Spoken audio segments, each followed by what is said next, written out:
Hey everyone, Rob from Southgate Media Group here. Before we get started with this podcast, we have a quick message. If this is your first time checking out the show, we love that you found us and we really hope you enjoy it. What we have to say is for the subscribers. If you enjoy our shows, would you please donate to help keep these going? We don't want to have to put traditional ads on these shows, but this does cost money. So we really do rely heavily on donations.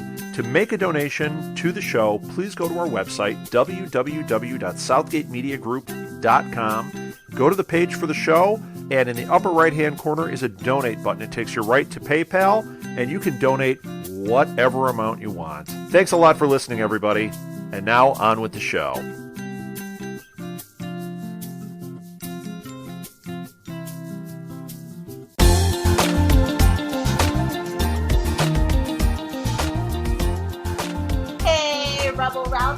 Welcome back to Contest Files, Southgate podcast that is all fields born and thing. I am Lilith, and on the hunt for enhanced tooth.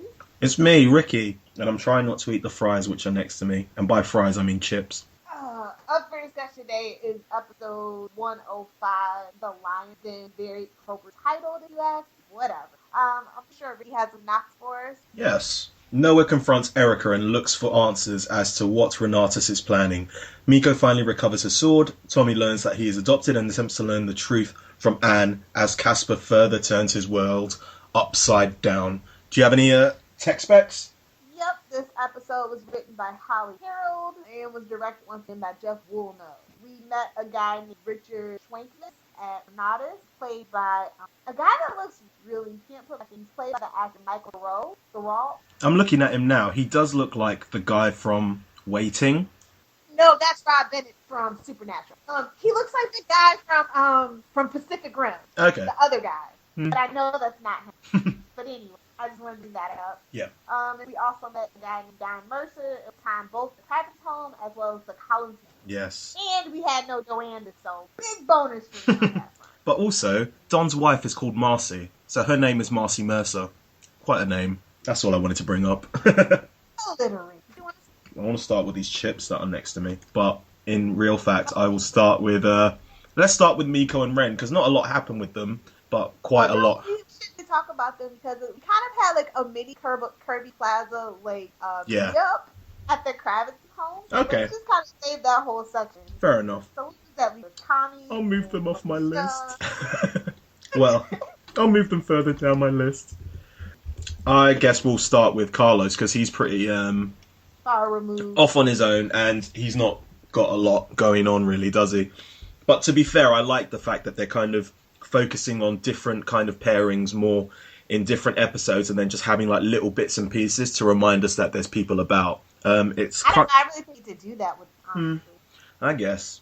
But all we really get in this episode is he makes it blatantly obvious who he is. Like, it makes it a bit obvious that he's El Vendigor, right? Because he goes to the station, calls out Dylan Bruce's character, Dirty Deering, and just says, yeah, you got my friends, you stole them, I want them back, kind of, right? Or is that just me?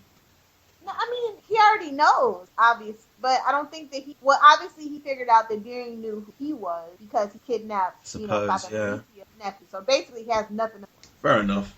But then it ends up with some epic glasses turning up, and Dirty Deering gets found out, and he gets ransacked by his boys, who nose shunt. Yeah, put the old season 4 nose shunting in, and yeah, they go to take him wherever they're going to take him, and Carlos ends up technically kind of saving him, but at the same time being kind of a dick about it, which is fair enough because he's got his nephew and his friends. He's got his Alfred, yeah, exactly, and yeah, so he ends up taking Dirty Deering in the Vengador machine mobile, puts him in the boot, and drives off. Yeah, that's really it. Did you call the trunk a boat? The boot. Oh. Sorry, accent. There is one thing that really, I can see, on Twitter, a lot of people are complaining about the effects, which is fair enough, because... Yes! Oh my god, you beat me to the punchline on that. But that, when they were firing backwards, I was like, I can do better effects on my Windows 10. I'm just saying. Like, the tree last week wasn't that bad. Like, I take it for what it was, but this one was a bit like... It's that kind of thing where it kind of takes you out of the fact that you're watching a show. Do you know what I'm saying? It felt like season 1. I was like, what is that? But that's not even what I was going to bring up. When we first meet Carlos, he's in his super fast Vendigal machine, and they blatantly, like, sped it up, and it just seems so obvious. But yeah, that's the only thing I wanted to bring up. Yeah, when they, like, brought it, and then, like, the little, like, East LA, whatever. Yeah. But yeah, that's it. Oh, boring. Well, you know, you got to save that money for the, Epic battle, 2-part battle. Seriously. For the finale. I'm hoping. But then again, at the same time, it wouldn't be Heroes without a disappointing closing of the door. I guess we'll move on to Tommy. Ugh. Yeah, he's getting interrogated by our good old friend, Agent Cutler. Cole Cutler. Every time you see him, you're just gonna say it. Yeah. Cole Cutler. Cole Cutler. You got a full name him. If only he had a middle name, so I could be like Cole J. Cutler. But anyway, yeah, Cole Cutler. It's just a good name. It's so alliterative, but yeah. Anyway, sorry. Clark's real name is Miko? Like, what? Yeah. Oh, my head exploded, son. I'm hoping that that's a nice little Easter egg. But imagine if it's like Monty. A lot of people are speculating about it on the Twitter machine that it's one of Nathan's kids. Because, to be fair, if it's anyone, like, a lot of people are thinking that it's, like, he's got a connection to one of the original characters. The only kind of people that he could be, if it was original characters, would be Monty or Simon. But, obviously... Which one was the older one, Monty or Simon? I'm always going to say it's Monty. But they said she had him since birth, though, unless they mind wiped. Maybe. Yeah, that's the weird thing. And I just hate that he's adopted because it's just so blatantly a Claire replacement. Yeah. No doubt about it now. Yeah, definitely. But we've got well ahead of ourselves. But yeah, he ends up teleporting out, which is fair enough because, you know, he has the power. Dun, dun, dun, dun, dun, dun, dun, dun.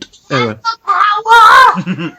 But yeah, and it ends up with Casper kind of saving him again, like obviously getting Cole Cutler off his back. He teleports over to Emily's house, or Emily's room. It's really weird how his powers are starting to develop now. Like, before he could only teleport people to places that he was thinking of. So I was to assume that he had to have been there before. But now he's kind of not. He can teleport anywhere, really, because last week... I don't think it's there, though. I think it's, like, maybe to people, like... Maybe. You know what I mean? Yeah. But then how did he teleport to Indiana? Because he'd never been there before. Maybe they cut a deleted scene of him like Googling, like. No, they did have a picture of her looking at Google Maps. Really? So yeah, okay. Yeah, there you go. But anyway, he was very detailed. He ends up at Emily's Eiffel Tower room because it's blatantly obvious where they're going to be heading next because, you know, she seems to. I thought that was the Daphne shout out, personally. Maybe. Oh yeah, that's a good shout. But yeah, they start pushing that Emily's kind of conscious for Tommy at this point. Like, she's kind of like building him out, right? Cricket. Yes, Jiminy Cricket. You know, from Pinocchio? Yeah, I know. He's a cricket. He's green. And once upon a time, he's like a person. A psychologist. Anyway, so she basically tells him to kind of go see his mother, which he does. And that's when we find out. Well, that's when he finds out that Casper's kind of been working with his mum for the whole time. And not working, she's been on the run from him or something like that. It's kind of vague, but yeah. We end up having him find out that he has a destiny. A hero's destiny, which was a really bad webisode, but yeah. And instead of accepting his destiny, he does what any teenager would do. He runs away. But yeah. I think it's important to say that Casper is not his father. And something is said where I think he wants to know who his father is, and she says, you know, if you knew, you would try and save your father. So it kind of, theory crafting wise, did Anne obviously know his father from before and just took him because, you know, like Tommy needed to get out of wherever his father is or whatnot. So yeah. Maybe his father's Siler. No, I'm not accepting that. There is some feedback about that, but I guess we'll talk about that later. What did you think about Tommy running away from his problems? It's classic, teenage hero angst, and it's starting to get a little redundant. All I'm about it, but I mean, it's a natural reaction. You can't fault it. Yeah. I think there's a good little parallel between Tommy and Malina, because obviously Melina's been told that she's got a destiny for like her whole life, whereas he literally, it seems to be told, you've got a great destiny, like when he's a teenager, and obviously runs away. I kind of liken it to getting into heroes shouldn't be religious terms, but it's like Jesus finding out that he is the son of God at like as a teenager, and like having to deal with that fact. That's kind of what I'm relating it to. Whereas, it's a totally different thing when you're brought up to be like, you've got a great destiny. You kind of gradually work your way into it, as opposed to just having the weight of the world dumped on your shoulders. So yeah. Yeah.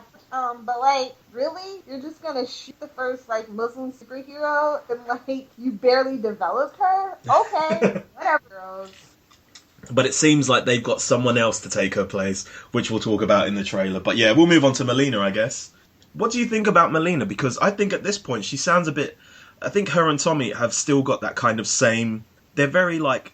I've said it already, but they've got their parallels. But they're also very... They kind of at times act very spoilt bratty. Do you know what I'm saying? I don't think that has been spoiled bratty. I definitely think Tommy has, though. Malina's been really isolated, and she doesn't understand the way the world works. Yeah. And so that's what it is when it comes to Malina. Very closed off in the world. But it's interesting that they call Casper, and yes. he's dealing with Tommy to deal with them. So I guess Tommy's more important than Malina's like skills and whatnot. Maybe. I do like the fact that, the kind of strings are starting to... The red strings are starting to show themselves a bit more, whereas before it just seemed a bit more like fate, or like, that kind of coincidence. Now that, it seems like there's more of a plan to what's going on.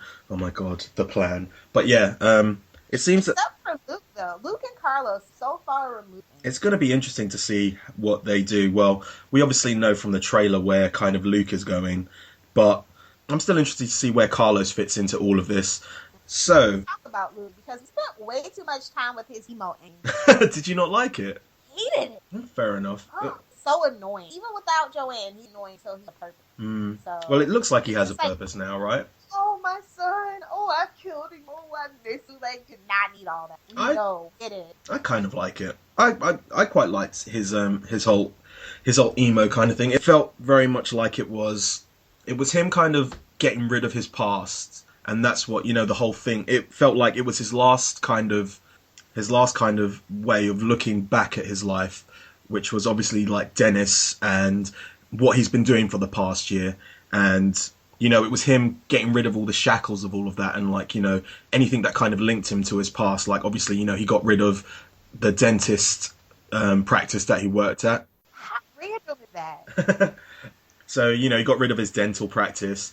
He kind of got rid of his house, for lack of a better term, and everything that was in it. And the only thing that he kept was something that was very important to him and his son, which was that kind of sailboat, which we've seen clips of that like before. But yeah, and then it ends up with him. He's basically starting his road to atonement, or his road to season 4 redemption. No, not feeling it. No, okay. But yeah. Oh, we forgot to kind of mention that, like, Tommy's, like they're, like, world building a little bit. I don't mean to step on your toes, but, like, you're an unreachable, you're the victim. Yeah. What? Like, this is unconstitutional as hell. I know, right? I was going to bring that up, but yeah, it's true. And it's just the way that the guy's like, well, it kind of feels like the Odessa Protocol kind of lets them get away with a lot of things. And that's one of them, just like, I can kick you out at any time because you are unregistered. You got 30 days to comply, Steve. Yeah.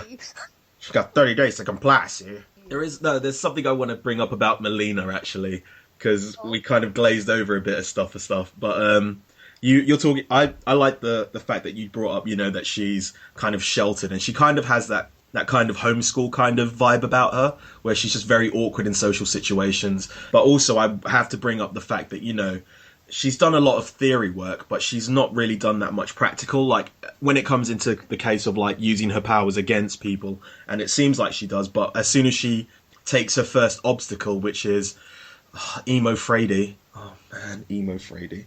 Why? She's just defeated. Shadow. She's just straight up defeated, and I love that about her. But then, Wait, I want to know, like, how, like, I've always kind of theorized that those two are the opposing forces. yeah. How does Phoebe's power of, like, underkinesis, like, even match to what the hell Malina can? Like, I don't understand. I think we kind of theorized about, you know, in Dark Matters, when she uses her powers with lots of Evos around, it kind of stops people's powers, right? Like, acts as, like, the eclipse. Yeah. So it kind of, you know, stops people from being able to use her powers. So that's basically, she's a more emo version of the Haitian, I guess. Right? The emo Haitian. Okay, it's like true. It. She's got like the talcum powder on her face, right? And like black in the smeared eyeliner. Yeah, and the white man dreads, like, you know, that greasy kind of look, right? Oh, you're gonna get us in so much trouble. So let's just What? Yeah, and then she's left with an envelope that she doesn't open immediately, so naturally it's gonna fall in the wrong hands, and she's gonna be off on her own little subplot side quest. And it's just gonna be a picture of Peter Petrelli giving the thumbs up, right? You shut your mouth. You have to find this person, and it's just Peter with his thumbs up. Yeah, let's get on to Erica then. Okay, so like Erica's planning the next Big Bang, right? The next Big Bang Theory, yeah. And she's got which is going to be up against them, right? Absolutely. And she's just like, it's just so weird and random. And like Taylor calls her because HRG's like, yeah, you gotta lure your mom to the house. Mm-hmm. And at the same time, like she sees that like Miko and Ren like have like devised this like scavenger hunt as a diversion to get the sword. So she's cloning him again, take the sword to her house. Mm-hmm. This is where everything kind of starts to interweave on this front. I like the fact that she lets them come in, and she's just like, you know, it's a very business-minded kind of way of like, you know, there's all these people here, they've all got camera phones. If we like say no, then that's going to go viral. I like that explanation, and they also bring up the fact that Epic glasses are a partial success because they didn't manage to download all of Molly's powers or whatnot. So, you know, they kind of said that in the last one. So yeah. Yeah, and so, you know, she sends Cloney McGinty, one of them, to like deal with Miko and Ren, and the other was taking the sword, and so Miko and Ren get around. They catch it. He's got like one of the clones has got the glasses on, and obviously is looking to go, but I don't think it would actually have worked. Like, is she really an Evo? Like, they kind of are jumping around that answer. Yeah, I think that's the answer. No, I don't know. Yeah, because I was rewatching it again, and when they let everyone in, one of the guards that isn't Cloney McGinty is standing at the gate, and he opens the gate, and he's got the glasses on, and as everyone walks in, he turns around and his head turns around and follows them. Then he starts looking back to when Miko and Ren start walking in, and he does nothing. So I don't know whether it's just like, you know, a continuity thing, or if she does not have any kind of powers, or maybe it's just the sword that kind of gives her powers. Yeah. So yeah, maybe that's it. But then that still kind of doesn't explain the reason why they're so quick to, you know, when Cloney's got the glasses on and he turns around and sees like fake Miko, and then she jumps up like out of the way in a quite superhero. Maybe Rick has a power too, though. Maybe. Who knows? Yeah. But anyway, so I'll say all that to say that they finally all just kind of at Erica's. Alright, whatever. Mouthful of chips, but still. No, they before that, Erica goes to like some secret lair with Richard Venkman or whatever his name is. Yeah. And yeah. And she talks about how, you know, Renatus have kind of mined the power of Evos. Then they show a clip of what looks like, it's very reminiscent of Heroes Reborn Enigma, where they've got a crate on a pad, and then some guy with a glove touches it and it disappears. Where it disappears to, I don't know, but I thought it was I don't know whether it's an Easter egg to the actual game, because, you know, that's an Easter egg, but it's important too. Yeah. And we'll probably figure it out in the next 2 episodes. But then where all. Do you reckon that it's a blatant, like, this is how the game is connected? Do you reckon that it's the core of it? That's where they're sending it. Yeah. Or is it going into the future 4 years, and that is how they're able to see what's happening in the future? You know that near the end of the episode, they show that kind of footage of, like, the solar flare taking over the Earth. and the burning buildings. Do you reckon that's where, that's the future that they're seeing through these kind of crates that they've sent wherever they've sent to? That's what I was thinking. I don't know. I think they're transported to wherever they're gonna rebuild civilization, guys. I guess. It's very Fringe season 4. So yeah, like they did finally reveal the big cataclysmic apocalyptic event, and I don't know, it just didn't do anything for me. Really? Yeah, I was just like, okay, everybody's gonna die, but you're gonna still live. Like, oh, I don't understand all that. I don't know if she was going to live. I just think that they're sending all those kind of crates that they found, the seeds that they called them. If they're just like basically just saying, "Yep, world's gone. We're just gonna make sure that the world can be rebuilt." And they teleported to Mars? Are they terraforming Mars? Or maybe they're just sending it 4 years into the future, like using the kind of time shift that powers that. What's that gonna do? I mean, the devastation they show projected, I don't think 4 years is gonna even put a dent in it. Well, maybe it's longer then. Maybe they're sending it into the future like 100 years or 1,000,000 years. I don't know. It's just, there's not much we can do until we watch most of it. But what do you think about the reasoning behind the world being destroyed with the magnetic poles being reversed? How does nobody else know this? Like, there's tons of people actually hired by tons of world agencies to monitor things like this. How is this slipping past everybody else? Yeah, but also that's my big one. I got a theory. It could be demons. No, I've got a theory. Shadow demon. I know, right? Dancing demons. So, in season 4, they had the compass, and that went crazy because of the whole magnetic charge that all specials kind of give off. With the worlds having more and more specials, is that what's sending the kind of reversing the magnetic poles? The fact that all of their kind of frequency is kind of tilting the world off the axis or whatnot, because there's more and more of them. That's what I've started to think, but, obviously we won't know. That's good as any. And kind of know that, but they want to kill Malina, and she seems like she can actually almost control that as well. But then they also want to kill Tommy, I'm assuming, at this point as well. What do they both have? I think they've already harvested Tommy's power, and that's for that particular teleportation power. That's a good shot, yeah. Because, I mean, he was bag and tagged. Yeah. And it was shown to be level 5, quote unquote. So yeah, his use is gone. I guess. But then that's another question, like, if they're kind of quote unquote downloading their powers, why do they not come out human afterwards? Or, do they retain? It's still their DNA. I guess. Right? Okay, yeah. I guess. Cool. He's still trying to figure out how the hell Molly's really. Yeah, I'm trying to bring it back, but it's not going to happen. Anyway, so let's just talk about Erica's house, right? So, so we learned that Taylor was an addict. I should have told you that. She had that heroin chic look to her. So, yeah, Noah, pops out, surprise, bet you thought you saw the last of me. I know, and they got history, and I don't know whether I was picking up on that before, but they make it blatantly obvious here that, they've got history together. Yeah. We're going to need a graphic novel for that. Hint, hint. So, yeah. And then, Miko and Ren show up out of nowhere to get the sword, and it's just all kinds of chaos at the crap at David's house. Well, it starts off with Noah and Erica having a chat after, Quentin goes crazy. I'm sure the amount of times he says the word man in this is, it's the new drinking game. It's the new list. But anyway, they kind of... She knows he has his memories wiped, by the way, and I'm exactly. Oh. They bring up the fact that Erica didn't have anything to do with Claire's death, whether or not that's true or not, and that Hero died at the summit, So they're kind of planting the seeds of what's going to happen, and that Noah still was that kind of company man even after they were taken over by Renatus took them over. They also say that Molly was something much bigger than, she was a bigger part of something else, and she couldn't handle that fact. And HRG kind of grew soft, and Erica's kind of sacrificing everything in order to kind of create this better world.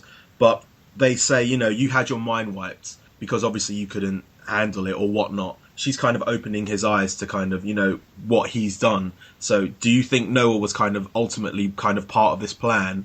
And then she also says, you didn't erase your minds to protect what? It was to protect who? So yeah, what do you think about all that? I don't think it has to almost be Malina at this point. You know what I mean? I think it's bigger than Claire. Oh yeah, definitely. For once.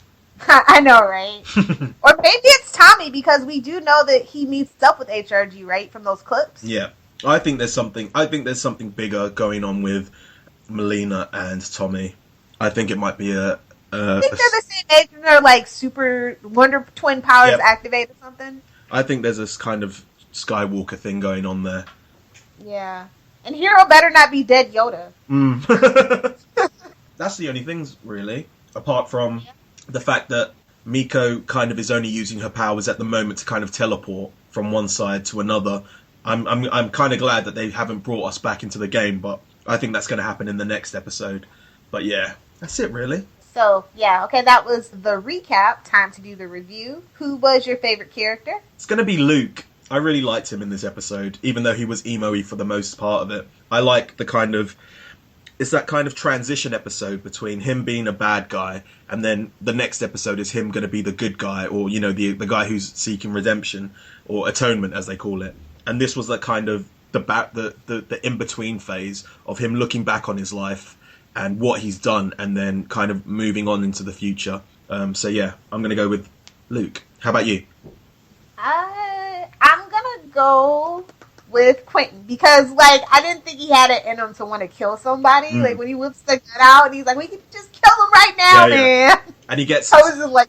He gets his own back on Cloney McGinty as well, because I'm sure near the beginning, Cloney McGinty hits him on the head with the gun, and he kind of gets down, and then later on, when Miko turns up, he gets the plant and just smashes him in the back of the head. Yep, it was great. Best character interaction. Oh, Miko and Ren, without a shadow of a doubt. They ruled this episode. How about you? For me, it was HRG and Erica. I was just like, I feel that. It was palpable. Ooh. Do you think they're kind of trying to go with that kind of Angela vibe for her now? Do you kind of feel it more? Because I kind of am starting to see it, you know, that kind of woman who will do anything to kind of save humanity. Whereas, you know, Angela was the kind of the person who would do anything to kind of save her species. What do you think? Yeah, I've said that from the beginning, but I'm like, is she as conniving as Angela? Only time will tell. And apparently, she's out Angela, okay? Yeah. Do you have any other favorite little moment? I absolutely love when Miko comes crashing through the window. And then also after she gets the sword, like, she's like, all right, to ever now. And then it's like, right behind you.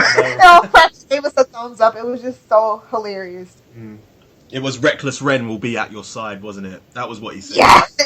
I was like, is that your screen name, sir? I know. And they also, there's a picture on Twitter of him with one of the guys who basically is him in the game. That kind of, that lion's head on his head. I think if you remember from episode 1, when he comes in. Yeah. Lines. The only one I have is a formidable foe. Don't worry, our mission is an honourable one. We will not fail. Which is Miko to Ren. So it hurts. How about you? Noah. Long time, Erica. Erica. So dramatic, Noah. You could have not. It's just the way he comes in and just like stands there with the gun by his crotch. Like, yeah, we're done. I'm gonna get you now. So I mean, just the grades left. I'm gonna go with a B+. I really enjoyed the episode. It had a lot of backstory, but it also started pushing stuff forward, and now we kind of got the world altering event, I guess, which is, you know, a big thing about Heroes. I also like the fact that this isn't exactly like Heroes in the fact that, you know, before, apart from Fugitives, every volume was about this is what's going to happen in the future, and you will see what's going to happen in the future, and that's what we have to change. This is like, much like how they've changed the context of the show, they're just saying this is what's going to happen, we have to stop it, and you're not going into the future to kind of see it, apart from like little bits and pieces. So yeah, how about you? It's a B-. It was better paced, more put together episode for sure.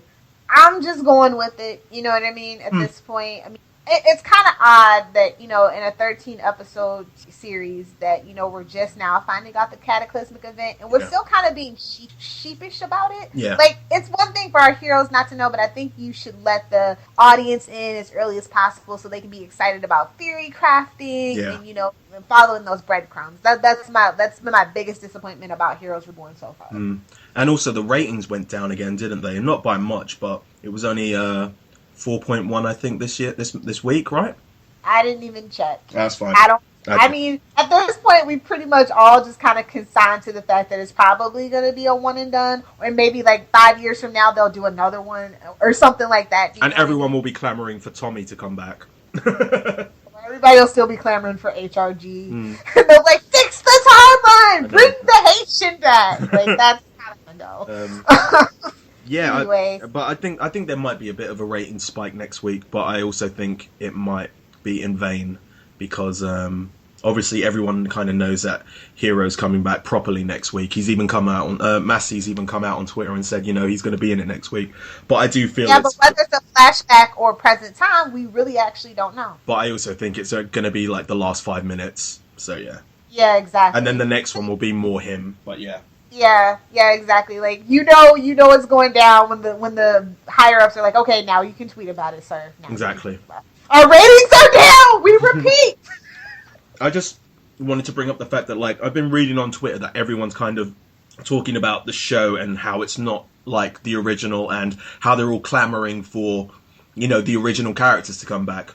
But at the end of the day, this isn't Heroes. This is Heroes Reborn. It's a reboot, and Tim's gone out of his way to kind of get people back, but you've got to take into account that this is a new show. This isn't the old show, and he's made it very obvious because the original was Heroes hiding from the world that doesn't know about them, and this one is Heroes hiding from a world that knows about them, and that kind of changes the context of the way the show should be paced, I guess, or at least the kind of how the actions are kind of dictated by the characters. Also, Heroes had you kind of getting to know these people as the episodes went along, whereas Heroes Reborn is more we're meeting these characters halfway through their journey, and as the episodes go on, we're learning more and more about them as opposed to rising up with them. We're meeting them in the middle. I think that's where the emotional disconnect actually comes from for a lot of people. Like, definitely. I know people probably just like Tommy's character because it's played by Robbie K. Do you know what I mean? So they're just going along to get along because Tommy's kind of actually unlikable for me personally. I don't know if it's because I'm old,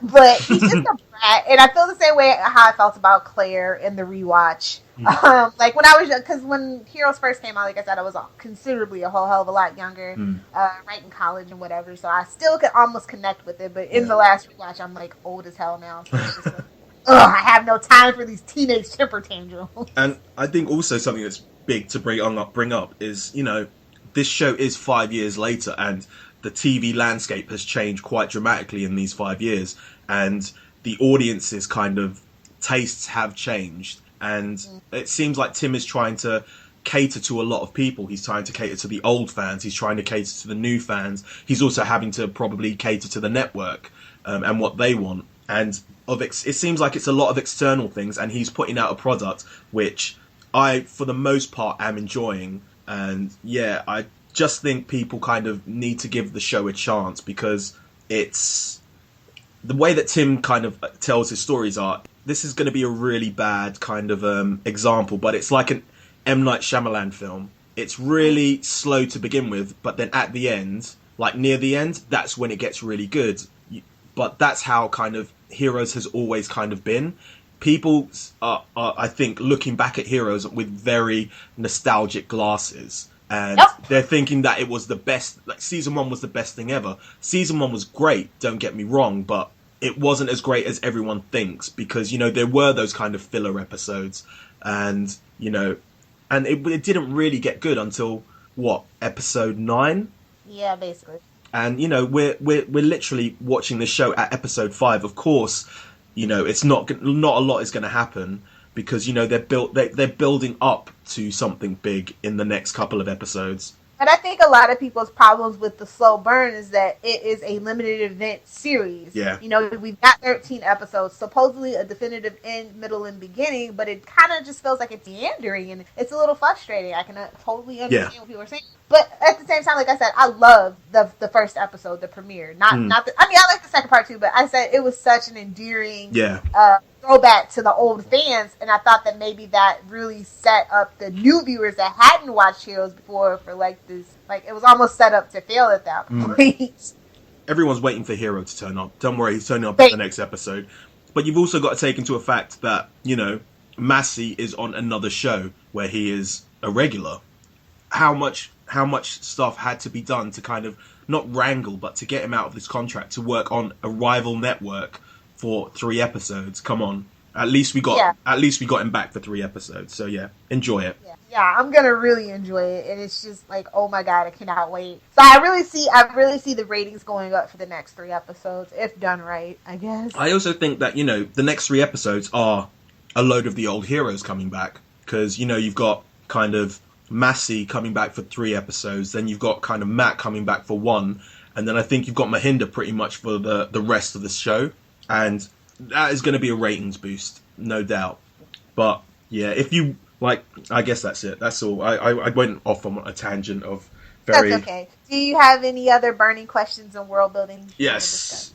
Okay, so I'll start off with Easter eggs, because, you know, there were quite a few. You had, you know, obviously the kind of injection, the bag and tag kind of injection has made it way more kind of into society. You had a Ninth Wonders comic on... I thought Rula, which was a Micah shout out all the way. What was that? I thought Urula or whatever. Yeah. His the bedspread, yes. I was going to bring that up, yeah. You've also had the Ninth Wonders comic, which I believe was the Hero Paper Cranes one, with him looking at like his father's grave, or Hiroshima, the Hiroshima kind of memorial. You've also had a poster of Saint Joan in the background as well. You had the No Shunt, you had the Plate and Crate from Heroes Enigma, which is just me putting it together. You had the Helix showing up a couple of times. You saw it in the painting. Was it just me, or was the painting that they kept focusing on? Yeah. In Erica's... The bloody Helix is what I called it. Yeah. You had Erica saying that Renatus took over Primatech, which, you know, kind of is answering some of the questions. This isn't an Easter egg, but this is something I thought could be kind of an Easter egg, and it's a Hero's sword being a crutch for a character, and the way that they focus or / harness their power, because obviously Hero did that in season 1. That was, you know, how he got his powers to kind of work in his mind, and here it's exactly the same for Miko. She has to use the sword to kind of travel from dimension to dimension, I guess. And then you also had a mini Yatar from Ren. It was Yatar, but it wasn't. He was talking about us. Yes, he said you did it as opposed to I did it. Then the world building stuff. Renatus publishes the Evernow games. There's obviously Evo testing / registering, which we saw kind of a bit of in Heroes Reborn Dark Matters. There's also loads of wanted posters in the background, and there's even like pictures of Mahinda being at the top of that list. Luke, obviously, we find out is a dentist. It took me to the second watch to realise he was a dentist, and it also took Tim Kring tweeting us. I was gonna say, I saw Tim Kring. Like, do they not have dentists in Obviously, they brought up the Odessa protocol again, and as you said, not registered, you get kicked out of your house. So, questions / theories stuff that I've got. So, obviously, Casper and Farah are working together, but what are they? You know, what kind of group are they working for? Are Tommy and Malina linked to their quote unquote hero's destiny? I've obviously already asked: is the plate kind of the plate and the crate, are they linked to time shifting from Heroes Reborn Enigma? And then I've also brought up about the security guards with the glasses at the beginning looking at Miko and not seeing anything, Ishi and Evo. I don't know whether the question of, you know, who Tommy's father is going to be a big one, or if it's going to be an old character, but obviously Nathan is kind of like an Easter egg to, you know, Nathan Petrelli. A lot of people are thinking that it's Peter's kid or it's a Petrelli kid. The only one that I think it can be is like one of the boys, Simon or Monty. It's got to be Simon because Monty had the power to slow clap. Did Anne know Tommy's dad? Well, it seems like she did. And the Evo magnetic charge, which I brought up about the poles kind of reversing. So yeah. Yeah. Next up, I guess we'll go on to the trailer and Inside the Eclipse. We'll go on to the trailer first. Tommy and Emily are in Paris, which kind of makes sense after seeing her room. Tommy's not believing in himself, and Emily's, again, is pushing him. It seems like we're going to get a Miko, Ren, HRG and Quentin team up in Renatus. Malina is on her own now, and she seems to be either chased or just randomly attacking someone. Phoebe, we see another shot of Emo Phoebe. It seems like Malina and Luke are going to be teaming up. Taylor and HRQ are torturing a Harris clone about Hero's whereabouts, and we finally get that shot of Hero returning again. So yes, that's the trailer to look forward to next week. The thing about these trailers is I really wish that they kind of consign themselves to the next week, as opposed to, you know, over the run of the show, where like the beginning, the first one was really good because it showed you what was going to happen over the rest of the season, whereas after that they kind of been hinting that Hero's going to be back but never delivering. Do you know what I'm saying? Yep, I totally do. I think a lot of people are annoyed by that, but yeah. So, inside the eclipse, Luke is reliving his past and changing his future. Zachary talked about, you know, he wanted to make his character more relatable, and he's just using the powers as a backdrop to that. One of the writers is talking about how Luke is understanding his abilities. He's got a better understanding of his abilities, but he's just using them in a very destructive manner. And he's basically burning his past to move on to the next stage of his life. They talk about Tommy, and they say he is part of humanity's last hope for survival. That wasn't brought up in the episode, but it seemed like it was a deleted scene of Casper saying that. I think it's very important that, you know, he's part of that kind of last hope for humanity. He's not like the big kind of Claire thing, I guess. Tommy doesn't think he can do any of these things, doesn't believe he can. He just wants to stay out of the way. It's just too much for him to handle. Tommy doesn't want his destiny. He just wants to kiss the girl, apparently. That's what one of the writers said, which is fair enough, because he got knocked back earlier. He takes Emily on a journey, learns more about his destiny, his powers, and even a little bit more about Emily. So I'm hoping next week it's revealed that she is evil. Malina is coming into her own and what she is capable of. She starts to see a profound connection to the elements, and she's getting better at using her powers. She's in control but very scared, obviously because she's got a huge weight on her. Ren is very important to Miko, and Toru talks about how Ren is basically being friends with his favourite kind of character, and he likens it to a kid meeting Mickey Mouse. And he says that love is a very powerful thing, and that gives him the confidence he needs to help protect her. I don't think she needs protecting, but still.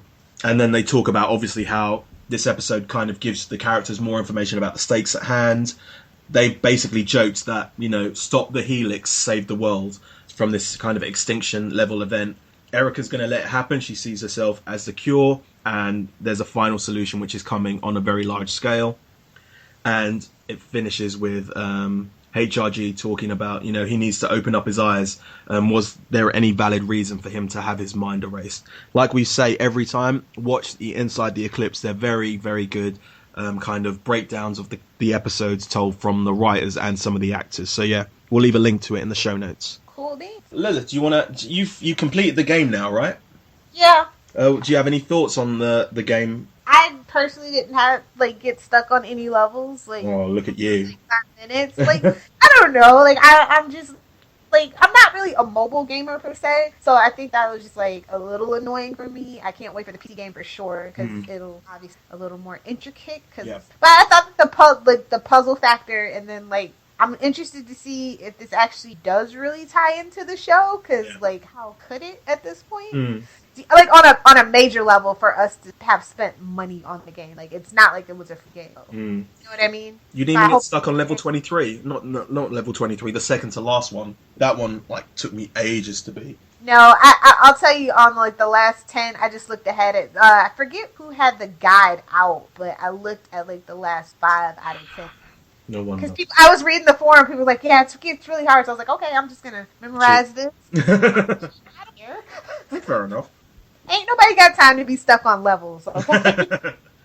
No, you were lucky. I was stuck on levels so many times. Anyway, so I guess we'll go into feedback. We got quite a bit to get through. So, one that we didn't get to last week, so I'm going to read 2 from the same person. Last week, it's Peter Rose 92, and he was talking about this last week. He said it's a very slow burner, this series. However, there's lots to like. Tommy Harris, Luke's discovery. Heck, I may even be in the minority, but Miko is intriguing.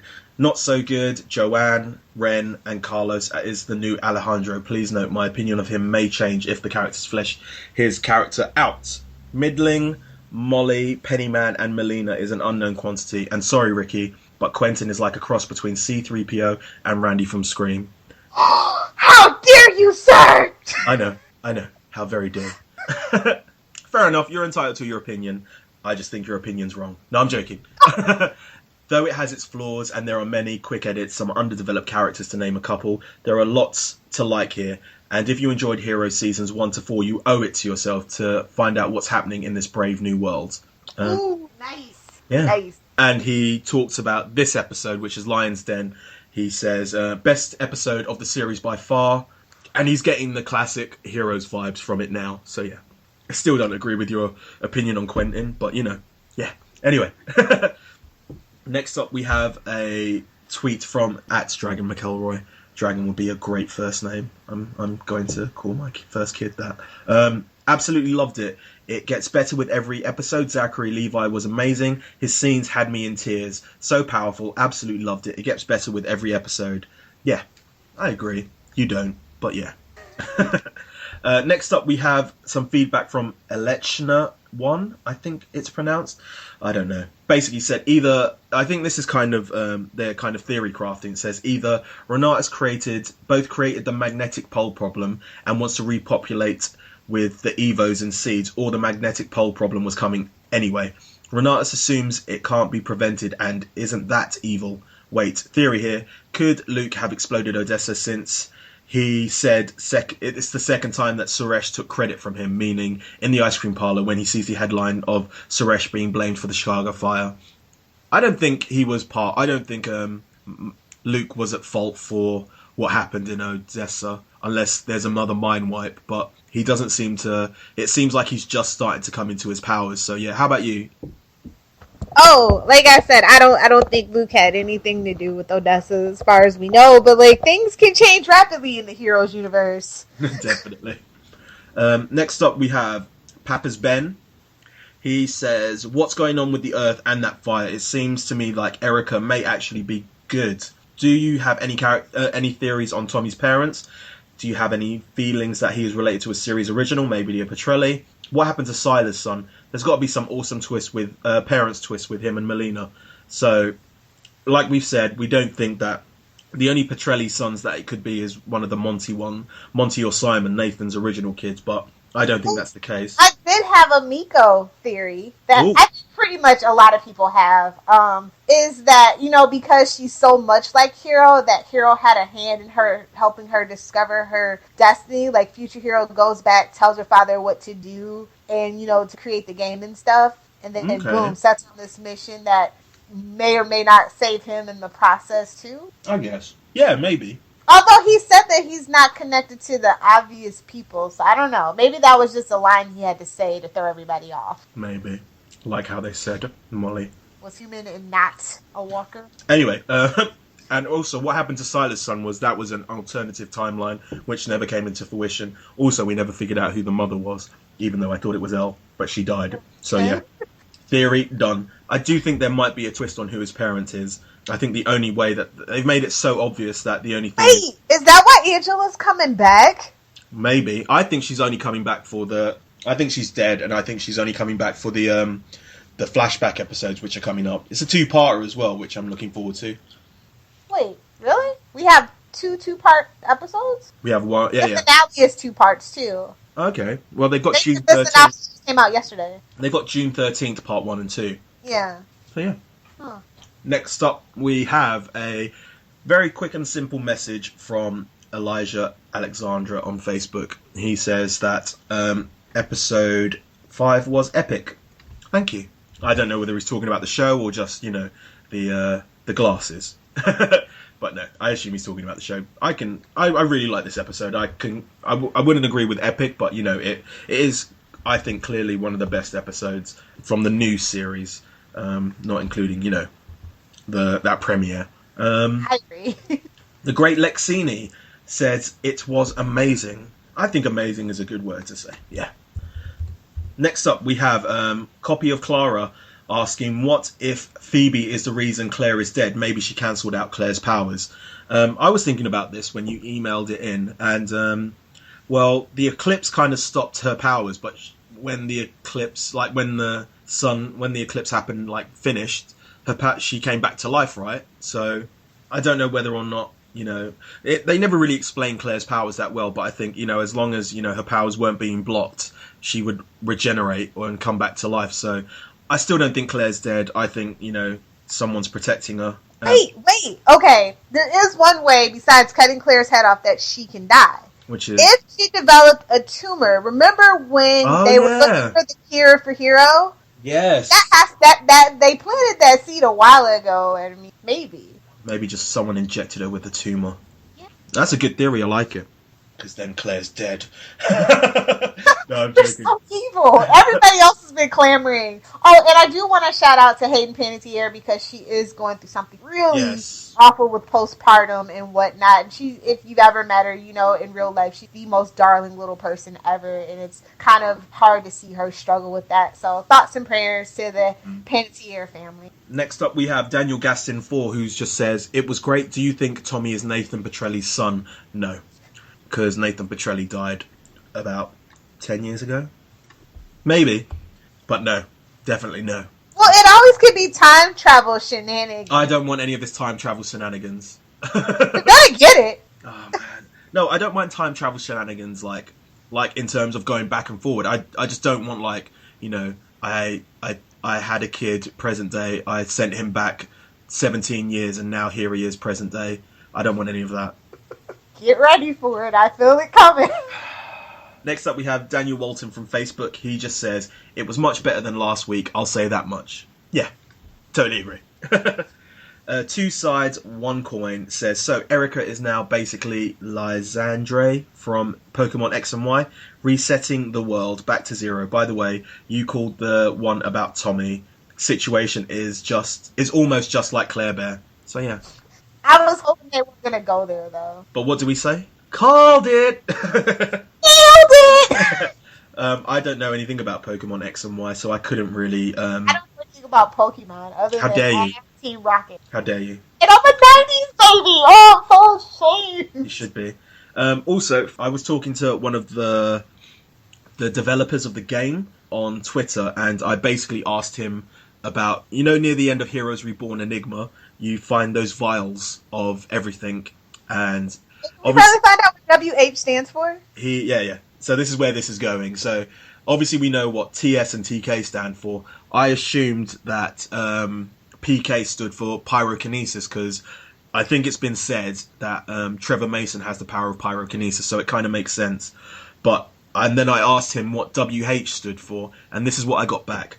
Talked to one of the leads. WH, we are not so sure on. Maybe the artist's initials. PK is plasma kinesis. So yeah. Oh, nice. So yes, that's interesting. I know, right? But he says he will tweet me when he finds out. He's going to try and find out if he can find out from someone else. So yeah, stay tuned. He's going to get to the bottom of it if it's the last thing he does. I asked some people in the Heroes Fans United thread, and they said that it could stand for wound healing or wormhole, which I thought, Wormhole, maybe. Wound healing as well, but that would have just been under... That's awesome. That would be like a scientific, you know what I mean? Okay. Next up, we have Corner and a Chair. They say, "I don't have any points like last time. The episode just fell flat for me, which is kind of disappointing because I was so hoping it would ramp up. I mean, other than Tommy/Nathan thing, which has completely thrown me for a loop. I'm glad that at least I hope we won't be dealing with the how to stop a human supernova with Luke. I like the Ninth Wonders St. Joan poster in Luke's son's room. It was a nice little callback to Monica. I'm kind of just waiting for Hero next episode finally, Matt and Mama Petrelli. Side note, my roommate who's watching season 1, just finished episode 4, heard me yelling that Mohinder couldn't be the mastermind to an explosion, to which she responded that Mohinder couldn't even tie his own shoes. Without help, she gets it. So yeah, that's nice. So true. And finally, I have an email from our favourite English idiot 101, Charlie. Finally! Alright. So, she says, "I really enjoyed the first 5 episodes, getting to know these new characters and working out who they are and what they can do. I really like Quentin Frady, trying to help his sister and work out what happened alongside Noah. I didn't expect Luke Collins to be an Evo, quite a good plot twist. I was surprised that they brought Molly back, but then again, after a few episodes, it's easy to see why. I'm really excited to see Hero again, as well as Matt and Angela. I hope they're just not in the flashback to June 13th episode.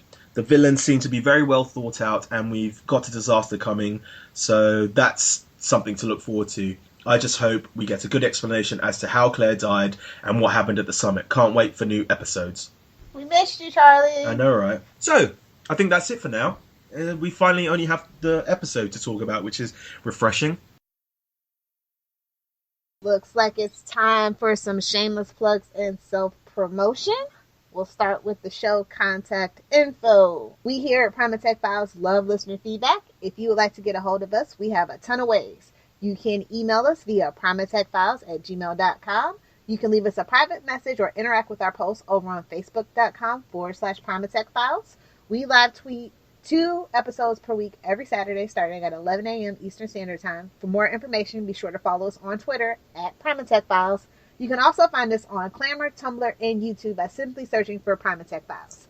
If you enjoy this podcast, be sure to rate, review, and subscribe to us on iTunes. What's that? You don't have an iTunes account? That's okay. We're on a lot of podcatcher services such as Stitcher and SoundCloud. All you have to do is search for, you guessed it, Primatech Files. We're also on Libsyn. And if you want to follow our RSS feed there, all you have to do is go to primatechfiles.libsyn.com and bookmark the site to stay up to date with this podcast. Libsyn is spelled Libsyn, just in case you were wondering. We look forward to interacting with you. If you love our podcast, be sure to check out Southgate Media Group's iTunes provider page to see a list of what other podcasts are hot and trending in our network. Or you can take that one step further and visit southgatemediagroup.com, where you can find a full list of our 80-plus podcasts, along with weekly blogs and information about all the hosts. With so many podcasts that cover everything from anime to wrestling, there's sure to be tons of podcasts that could interest you. Hey guys, you should know by now that you can find me on Twitter at Lilith Hellfire. If you have a Tumblr, be sure to check out it's lilithhellfire.tumblr.com. And of course, be sure to swing by my blog if you are a pop culture junkie or comic book geek at littlepopculturevulture.blogspot.com. I also host several other podcasts on the Southgate Media Group network. Some of them are The Flashpoint, Queen Consolidated, and Channel 52. So if you are into, obviously, DC comic book related stuff, be sure to check it out. You can find my writings at tvbinges.com. It's a place for all your binge watching needs, and you can also create your own TV binge and we'll help promote it. We do a monthly binge watch, which you're more than welcome to join in. Just go to their Twitter at tvbinges just to find out more information. You can find me on Twitter at RickyJDiaz. That's RickyJDiaz, or Z if you're American. And now we are going to wrap this thing up. We want to thank you for joining us on this episode of Rebellion Born. We hope you enjoyed our thorough discussion of episode 105, Into the Lion's Den. And we hope that you continue to give in feedback via Twitter, via Tumblr, Facebook, emails. We like it all. So I'm going to leave it to Ricky. Keep the rebellion alive.